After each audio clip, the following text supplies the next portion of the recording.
Make some noise for your host, Kid Copious. What up, perps? Kid Copious, back in the bunker. Purple State Party, representing common sense and the center. Especially common sense, because common sense lives in the center. Yeah, there you go. So anyhow, we're going to kick it off with this one. You know, I've been doing the show back in 2016. You would have heard me say that in that election, Clinton versus Trump, we were fucked either way. And in some ways, it turned out to be sort of true, didn't it? I mean, we dodged the bullet of Hillary and all of that, what that entailed. I still don't know how it happened, but it did, and I'm glad it did. And I thought, man, Trump being president, that's going to be a real embarrassment. And I was quickly proven wrong. I mean, I'm not about a wall, a physical wall. I'm more about the metaphorical wall. You know, sonar in the ocean, ground penetrating radar along our southern border to stop tunneling and stuff like that. You know, drones, employing our resources in a way that smugglers, especially human smugglers, not just, illegal immigration, but also, child trafficking. I mean, just today, 33 missing children were rescued in Southern California. I mean, kids go missing, and this is, the sad fact of life is that there is a lot of, sex trafficking in the underage sector. But anyhow, it wasn't about the wall, What won me over was that, he did things with a little bit of common sense, That's how he achieved the peace deals, the opportunity zones, giving advantages to people to invest in certain areas. That made sense. The guy worked hard, and through it all, he remained a citizen who became president, not a politician who became president. And I always thought that was his greatest advantage, and it was. But where we got fucked was here at the end, when everybody just conspired against him. And they used this pandemic, which, it's real. We know it's real. It's worldwide. We know it's real. But they used that to get mail-in balloting. And I thought that was fraudulent from the start. I think it violates, a lot of the protocols that we have in place to make sure that voting is fair and equitable. So I wouldn't have trusted this election either way. And I don't think anybody in America would have. I think whoever won was going to be happy, and whoever lost was going to scream foul. I mean, it's, it's kind of like having a blind umpire in a baseball game. You already know it's going to be wrong. But, he did a lot of good things. And like I said, one of the things that I think he used was, a little bit of common sense that isn't employed by the other side. And that's one of the reasons, why I may be purple, but I lean conservative, but there are a lot of elements I would change there too. But anyhow, we're going to move on, and we're going to look a little deeper at the whole idea of common sense and things like that. But we got to get to a few funny memes here, so, we'll get a little bit of business out of the way. Trump criticized for loudly denouncing incoming administration and not just spying on him like the normal president.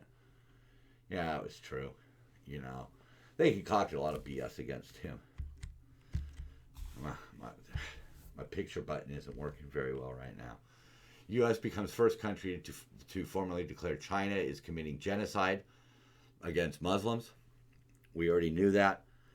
And I guess that made China upset for a little while because, they're happy again because they've got a sympathetic voice.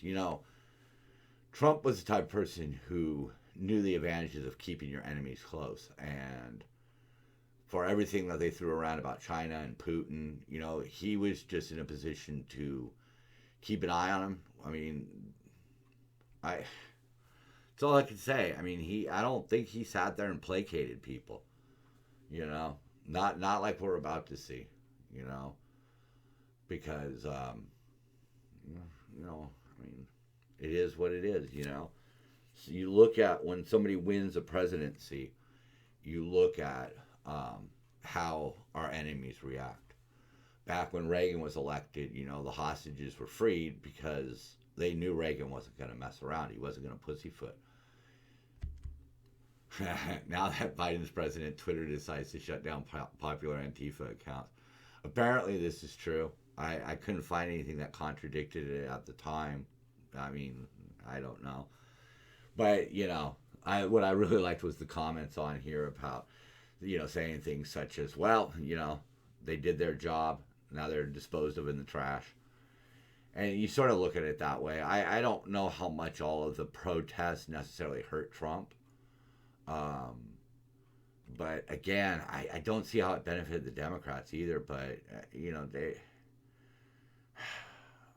the thing is that most people are so mad at the other side that they can't possibly ever switch sides, and, I guess it takes a big man or a big woman to just admit you're wrong and walk away, because you saw the response in the Democratic cities. They placated these people. And, no, that's just not the way to deal with those kind of people.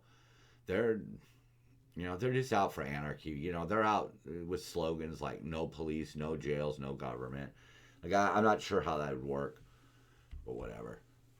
We spent the day, this is about on Martin Luther King's birthday, a man who I admired. Will we spend the day talking about racism, or will we finally address the fact that predominantly black cities are run by Democrats, suffer from poor education, non-existent leadership, and a lack of career opportunities? No.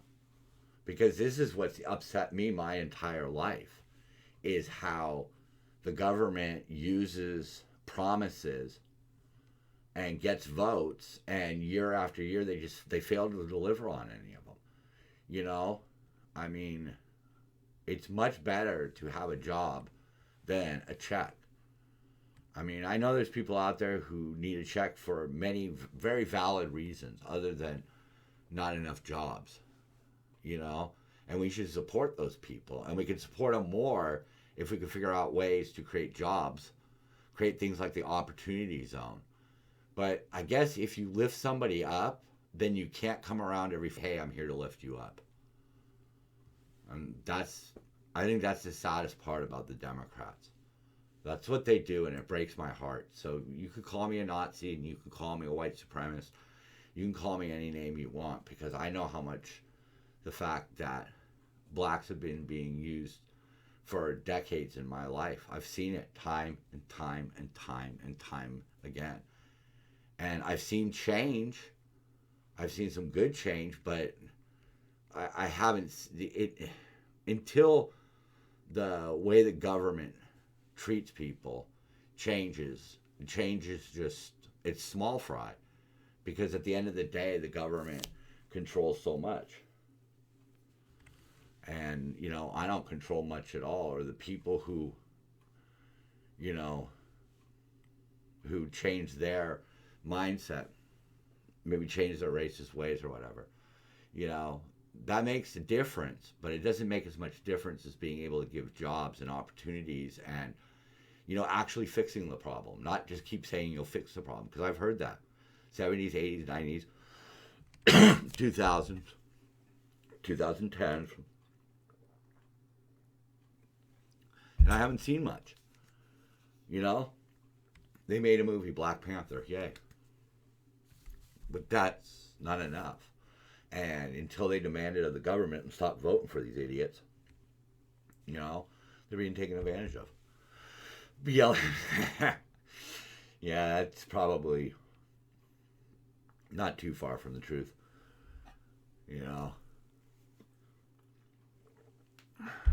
Again, somebody using, they're using them, and it just sucks, man. All right, so got myself bummed out there. So we got these two things that Biden has overridden on day one. We have the Keystone and we have the Paris Accord. We're going to look, I want to just look at a little bit about how there's a lack of common sense. You know, even without Keystone, the U.S. is set for record Canadian imports. And instead of coming on a pipeline, it's going to come on trucks. Now, last time I checked, pipelines don't run on diesel and trucks do. So which is better for the environment? I mean, yay, you know, Obama blocked Keystone. Trump allowed Keystone. Biden comes in and automatically, okay? And so it sounds good and it makes everybody cheer. But what does it change? It doesn't change a damn thing. It costs jobs. I don't care about the numbers. Everybody says it could be like 11,000, 2,000, whatever. You know, $1 billion was going to go to Native and First Nation people, you know, on both sides of the border. This just cost a lot of people money for something that's going to happen anyhow. It's not going to offset anything. It's not going to help the environment. Yeah, I mean, you know, you got the animals out there. I get that, you know. But nowadays we proceed with things in a more environmentally friendly way. We are much more sensitive to our footprint, both to the animals and to the earth. This could have been done. This could have brought jobs. This could have saved a lot of trucks going up and down from Texas to Canada. It's not like a 20-minute drive, folks. You know, right here. See, we're looking at this right here. God. You know, it'll be transported by rail or truck. You know, it will be, so the net effect of stopping Keystone will be inefficient allocation of crude oil geographically. The railroad capacity, overall safety will decline. And see, and who benefits from that? One of the answers is the Middle East. You know, it's just a cluster F that only sounds good. You know, we're talking here about the First Nation in British Columbia. It's a kick in the teeth. Right there. You know, you already have nearly 14,000 Indigenous people employed by Canada Oil.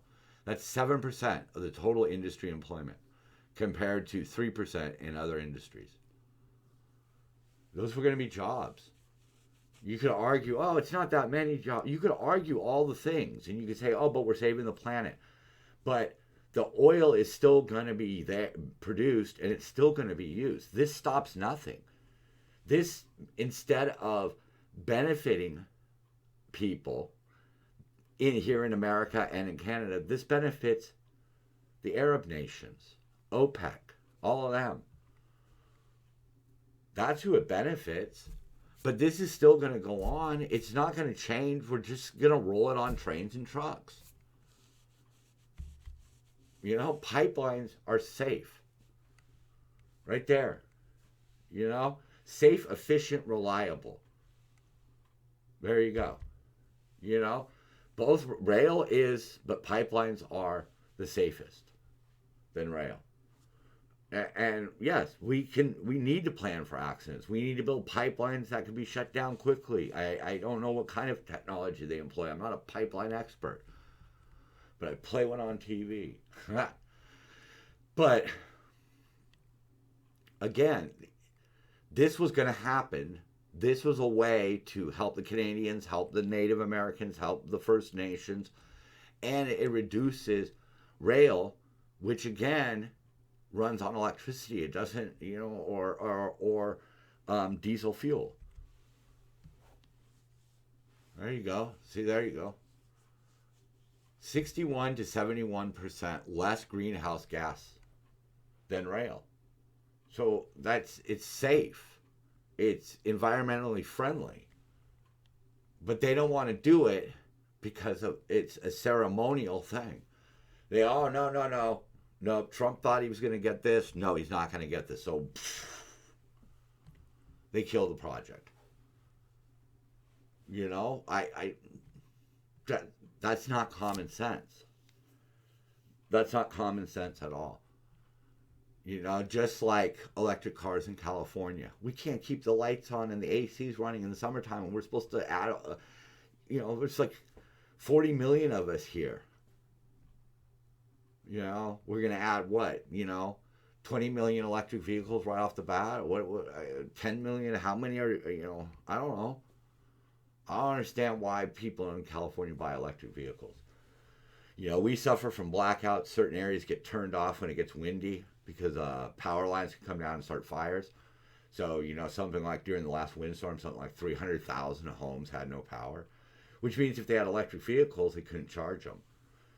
And they couldn't charge them in that area. Hey, I mean, I'm all for saving the planet, but hybrid is the way to go. The combination has the advantages. We suffered through a multi-day blackout here, and it was my truck that kept everything charged and going. But with an electric vehicle, how am I going to charge that? When you could talk solar all day long, but there's a million problems with that, especially when you're talking about weather-related events. There you go. So even the opponents of the pipeline even said that the impact of stopping it would be close to zero. And there you go. The global climate effects of even large emission cut would be small. I mean, if you look at the entire Paris Agreement, which we're going to, 0.17 degrees. And even if everybody, you know, even if everybody did it, a 25% emissions reduction by the entire world, about a half of Celsius, half a degree Celsius. And that's what the Paris Accord is all about. We've already seen the Keystone would be close to zero. But many actions would. But the pipeline is not it. It's reducing the amount of greenhouse gases and carbons that we produce. And we need to look at every way of doing that without just sinking everybody, because you want to have a bad plan. And that's what leads us into the Paris Agreement right here. You know, and their goal, it's not, you know, it's not something that we even need. Why? Because as soon as Trump pulled us out of this, he put us in one that was managed by the federal government, but done by the states. So the federal government controlled it, and each state was responsible, just like the different nations in the Paris Accord. But there's a big difference. See, if we do it by the states, with the federal government doing it, we have control over those states. We could muscle our way in if we have to and force them to live up to their end of the agreement. We can put pressures on them. We can't do that with foreign countries. None of those 196 parties have any obligations. There's no penalties. India just said, yeah, until we get $2.5 trillion, we're not going to do anything. China said, well, we haven't reached our peak yet. We think we'll reach our peak in 2030. And they're already close to that predicted peak. And that doesn't even include how much the Chinese companies are doing in Africa when they're mining your electric car batteries and using coal for electricity. They have there's no ramifications. Nobody has to do anything. And this is one of the things that was said about it.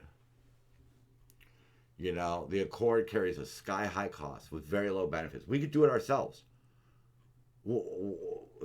Why do we have to mess around with all these other countries who aren't living up to it? The two of the biggest ones, India and China, are just like, I mean, who gives a shit if Denmark? You realize that a lot of the European countries are around the size of our states. You know, I believe Germany is somewhere around the size of Wisconsin, and I think California is somewhere near California's size. You know, Spain, France, all of them. They're all states in size. So if they can do it, great. That's good. It's really good.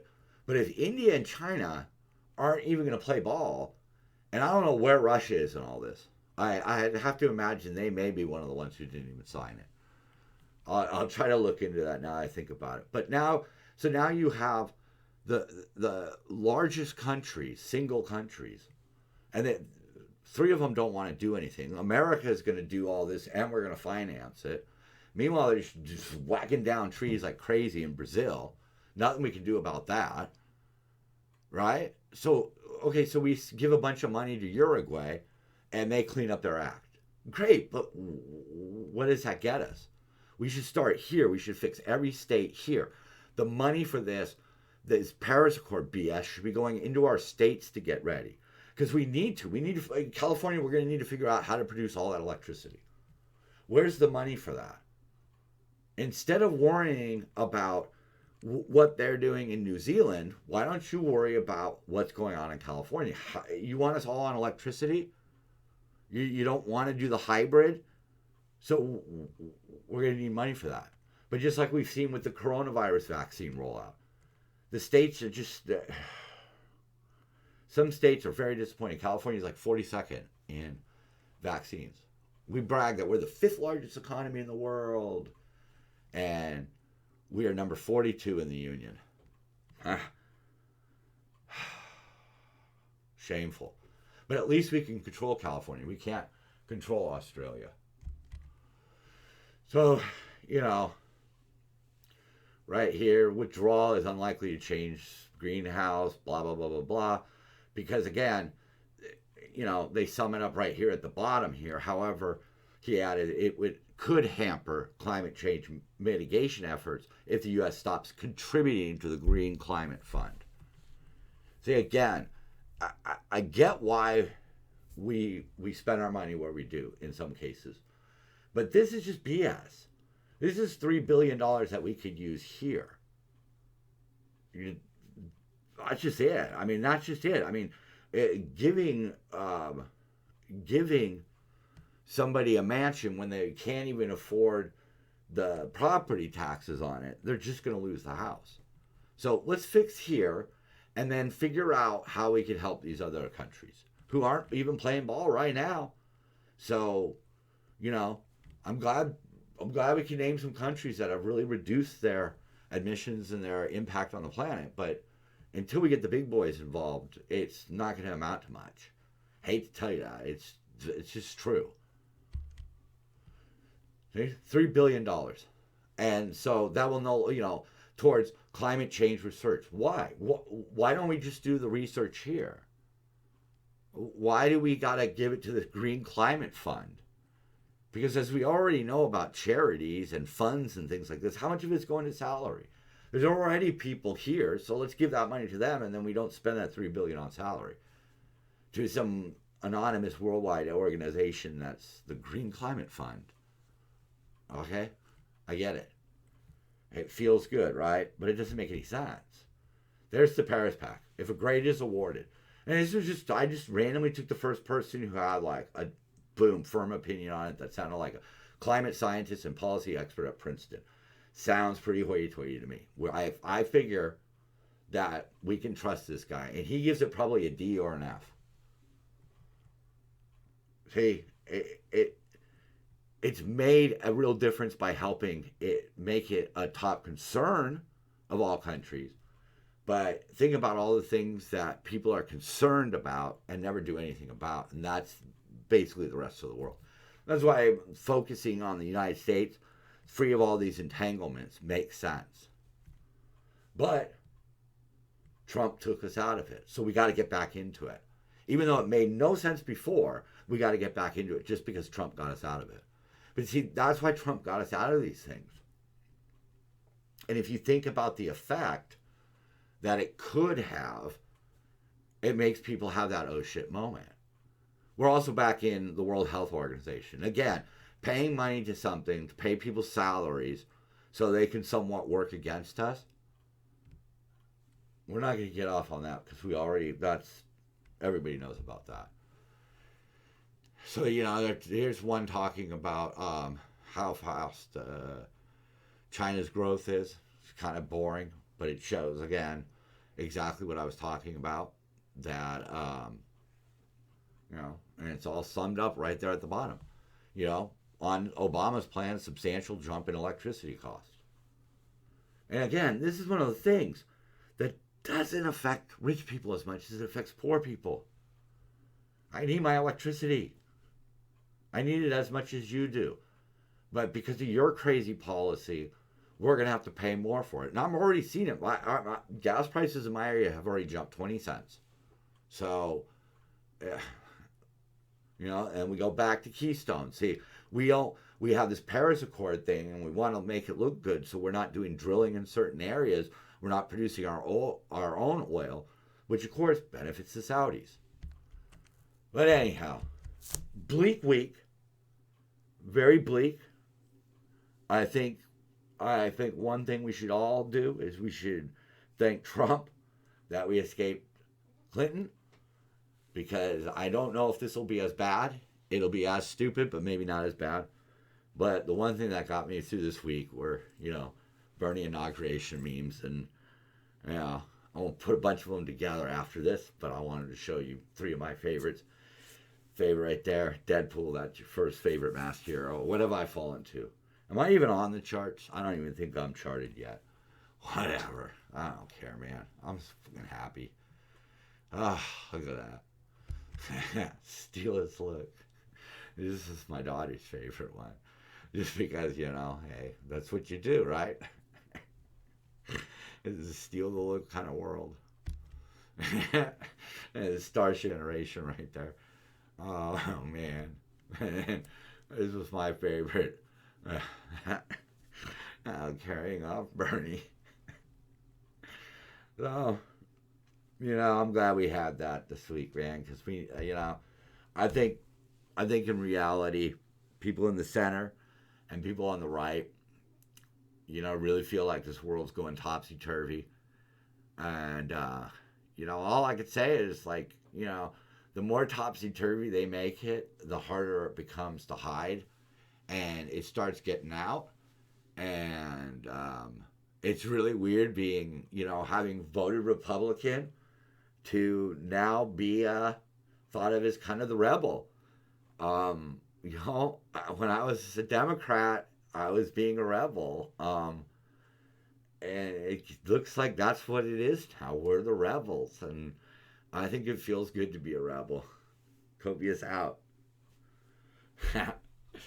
Yeah, rebel.